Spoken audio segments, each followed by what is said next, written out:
Hello guys, welcome back to this channel. तो आज मैं 10वीं मूवी को एक्सप्लेन करने वाली हूँ। इस मूवी की शुरुआत में हमें गंगाराम चौधरी नाम के एक सीएम को दिखाया जाता है जो कि एक्सरसाइज कर रहे होते हैं और यहाँ पर वो कहते हैं कि मैं पुतिन और ओबामा से ज़्यादा फिट हूँ और उनको वो चैलेंज करते हैं। इसके बाद हमें दिखाया जाता है कि गंगाराम से मिलने के लिए कुछ लोग आते हैं और उनके यहाँ पर सेक्रेटरी भी होते हैं। इन पर एक शिक्षक घोटाले का आरोप होता है और इसीलिए इनको कोर्ट में पेशी होती है।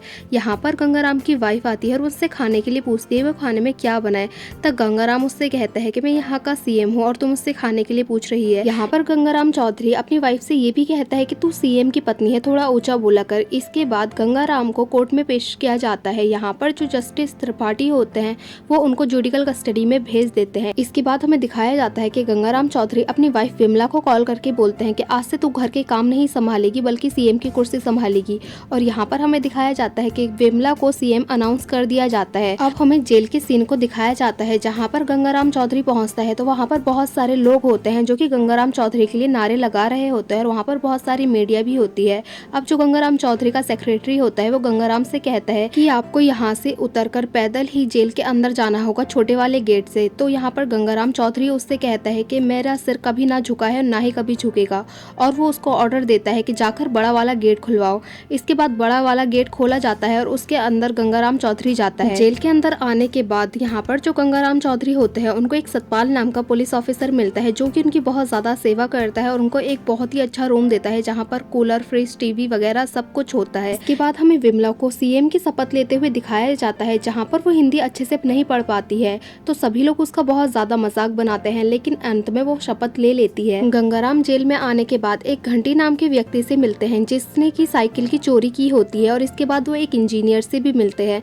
इसके बाद हमें विमला को दिखाया जाता है जो कि विपक्ष के आगे मजबूत हो रही होती है और अपने सभी कामों को बहुत अच्छे से करती है। जब गंगाराम चौधरी अपने रूम में सो रहे होते हैं तभी वहाँ पर सतपाल आता है और उनको बताता है कि आज नई एसपी आई है और टाइम से नीचे आ जाना। और वो बहुत स्ट्रिक्ट है और उसका नाम ज्योति देशवाल है और वो अपने काम के प्रति बहुत ही ईमानदार है। इसके बाद हमें दिखाया जाता है कि सभी लोग नीचे खड़े होते हैं और वहाँ पर चौधरी साहब भी आ जाते हैं। अब ज्योति देशवाल सबसे कहती है कि आज मेरा फर्स्ट डे है और आज का लंच मैं आप लोगों के साथ करूंगी मेस में। अब जब ये सब लोग मेस में खाना खा रहे होते हैं तो गंगाराम चौधरी अपनी प्लेट फेंक देता है और कहता है कि मेरे गांव में ऐसा खाना गाय भैंस भी ना खाए। तब ज्योति देशवाल उनके पास आती है और कहती है कि आप इतने दिनों से यहाँ पर हैं तो आप अभी तक क्या खा रहे थे। इसके बाद वो उनके अटेंडेंस का रजिस्टर मंगवाती है और वहाँ पर देखती है कि उनके साइन नहीं है।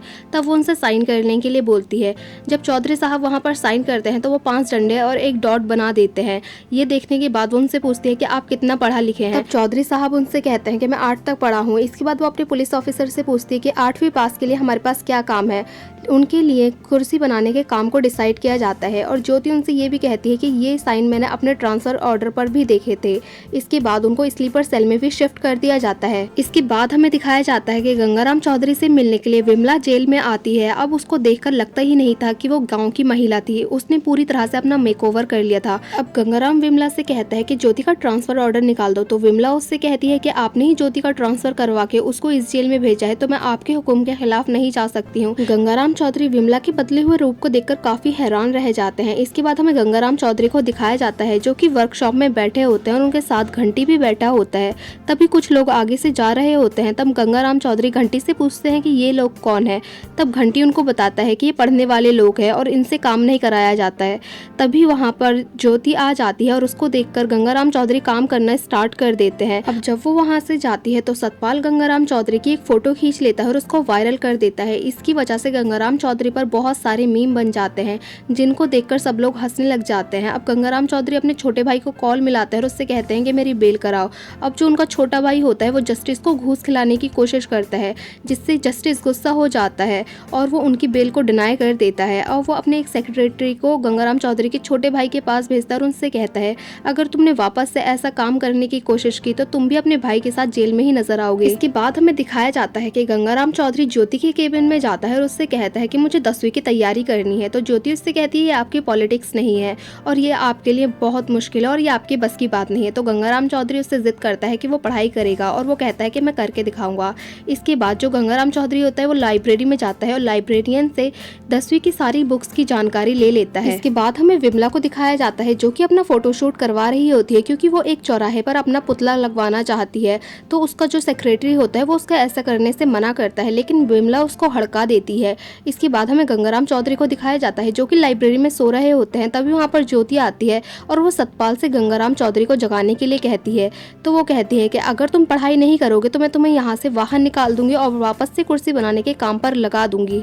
अब गंगाराम चौधरी कहता है कि वो पढ़ेगा। इसके बाद हमें दिखाया जाता है कि गंगाराम चौधरी रात को सो रहा होता है लेकिन उसको नींद नहीं आती, तो वो एक बुक पढ़ने लग जाता है और उसमें वो एक लाइन पढ़ता है कि जो इतिहास नहीं पढ़ते वो खुद इतिहास बन जाते हैं। ये लाइन गंगाराम चौधरी के माइंड में इम्पैक्ट कर जाती है और वो हिस्ट्री को इतने अच्छे से पढ़ने लग जाते हैं कि वो लाला लाजपत राय, गांधी जी और चंद्रशेखर आजाद को भी इमेजिन करने लग जाते हैं। इसके बाद हमें दिखाया जाता है कि विमला फिर से उससे मिलने के लिए आती है और यहाँ पर विमला चौधरी साहब को जेल से बाहर निकलने का एक और नया आइडिया देती है। वो उनसे कहती है कि तुम पागल की एक्टिंग करना। अब चौधरी साहब डॉक्टर के सामने एकदम पागल की एक्टिंग करते हैं और सब कुछ भूलने का नाटक करते हैं, लेकिन वहाँ पर ज्योति आती है और वो उनको असफल कर देती है। वो उनसे कुछ क्वेश्चन पूछती है जिनके वो सही आंसर दे देते हैं और डॉक्टर उनको कहते हैं कि आप पागल नहीं है। इसके बाद हमें दिखाया जाता है चौधरी साहब ज्योति से कहते हैं कि तूने मेरा प्लान फिर से फ्लॉप कर दिया, आज मैं इस जेल से बाहर निकलने ही वाला था।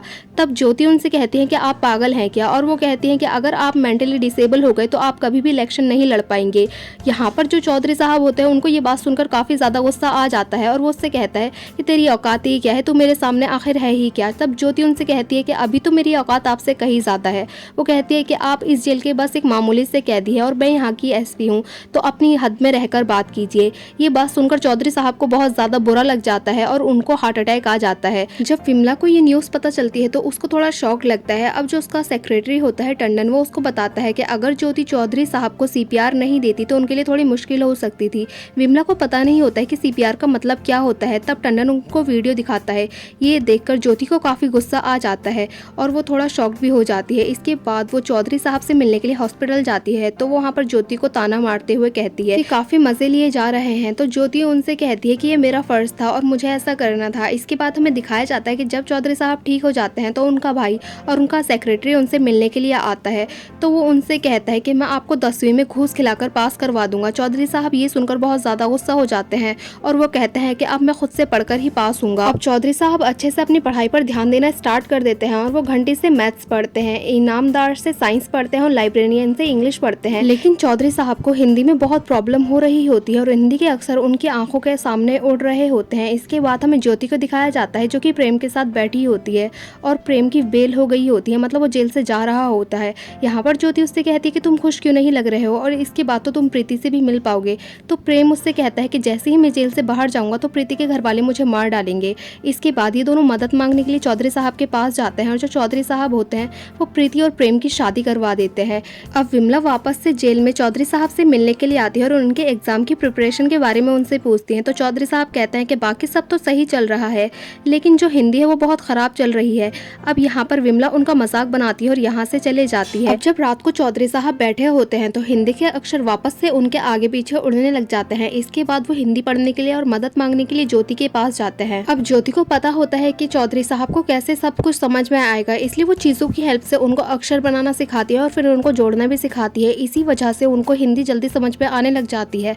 अब चौधरी साहब को पता चलता है कि ईमानदार की बेल हो गई है तो वो यहाँ पर ज्योति के पास आकर चिल्लाने लग जाते हैं। तो वो बताती है कि आपकी वाइफ ने उसकी बेल कराई है।